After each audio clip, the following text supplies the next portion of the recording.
This weekend's action kicks off at the Etihad Stadium, where two title contenders come face to face. City have scored 15 goals without reply in their last 3 home league matches, but will face a tough task against the league leaders. Manuel Pellegrini's side are 6 points behind Arsenal, so we'll see this as a good opportunity to make up ground on the visitors. Sergio Aguero sat out Tuesday's 3-2 win over Bayern Munich, but is expected to return to the starting 11 for this one. Arsenal drew 1-1 at home to Everton last time out and failed to extend their lead at the top to 7 points. Questions have been asked of the Gunners' title credentials, but a result in this one will send out a clear message to the chasing pack, and Goal UK chief editor Sam Lyon expects Arsene Wenger's men to leave with a point. Manchester City versus Arsenal, a monster match between two title contenders, though that's not something I would necessarily have said before they signed Mesut Ozil in the summer. Even before that, though, it has to be said that Arsenal have been the form team of 2013. They go into this match flying high and surely confident of pulling off a result. I don't actually expect them to get a win. Manchester City indomitable at home, coming off the back of a monster win at Bayern Munich. And that even without the likes of Yaya Toure, Sergio Aguero and Vincent Kompany. I expect this to be a draw. I'm going to go 1-1.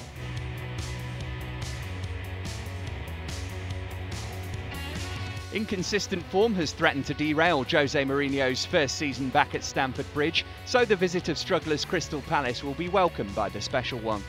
A 4-3 win at Sunderland was followed by a 3-2 reverse at Stoke, so Chelsea will have to tighten things up at the back if they want to sustain the title charge.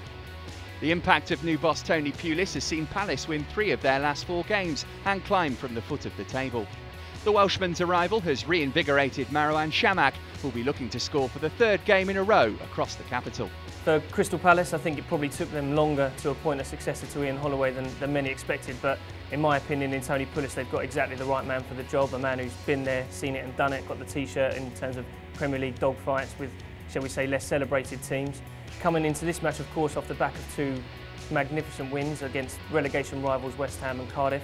Again, though, obviously they're coming up against a juggernaut Chelsea side at home. Jose Mourinho's second coming hasn't quite gone as he would have hoped, but I expect them to soundly beat Crystal Palace this weekend. I'm going to go for a 3-1 home win.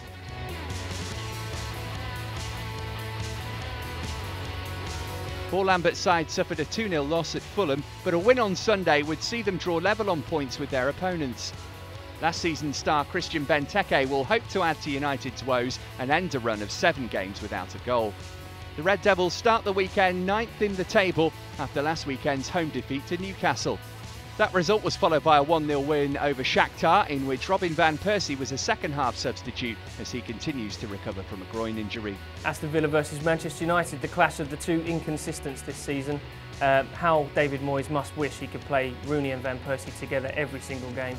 In the 8 times that they've started together, they've won 6 and drawn 2, and with indications looking good that those 2 will start again up front for Manchester United at the weekend, I expect them to run away with this game. These aren't the sort of games that Aston Villa will hang their season on. I don't think they'll be too disappointed with a defeat. I'm going for a Manchester United 3-1 win.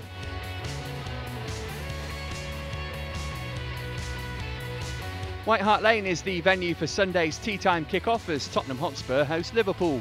A win for Spurs would see them draw level on points with the visitors as AVB's men look to build on 2 successive 1-0 wins over Fulham and Sunderland. The Portuguese boss has turned things around following the uncertainty over his future after a home defeat against Newcastle last month. Liverpool arrive in North London with Luis Suarez in red-hot form, having netted 5 times in his last 2 outings. Last weekend's 4-1 win over West Ham did, however, come at a cost, with Steven Gerrard limping off with a hamstring injury, which will keep him out until the new year. Tottenham versus Liverpool, a match that I think could actually define both teams' season. Tottenham not nearly as bad as they've been made out to be in recent weeks, but probably not nearly as good as £100 million investment over the summer suggests they could be. That said, they've shown signs of improvement going forward in recent weeks, though that has been countered by increasingly porous defence. And of course, this weekend they come up against Luis Suarez. I fear for the likes of Michael Dawson against the informed Uruguayan. Can Luis Suarez keep it up for the rest of the season is a big question for Liverpool. I expect with the prospect of a move to Real Madrid, possibly in the future, I suspect he will. And I expect him to perform again this Sunday. That said, I'm going to go for a draw, sitting on the fence, probably a 1-1.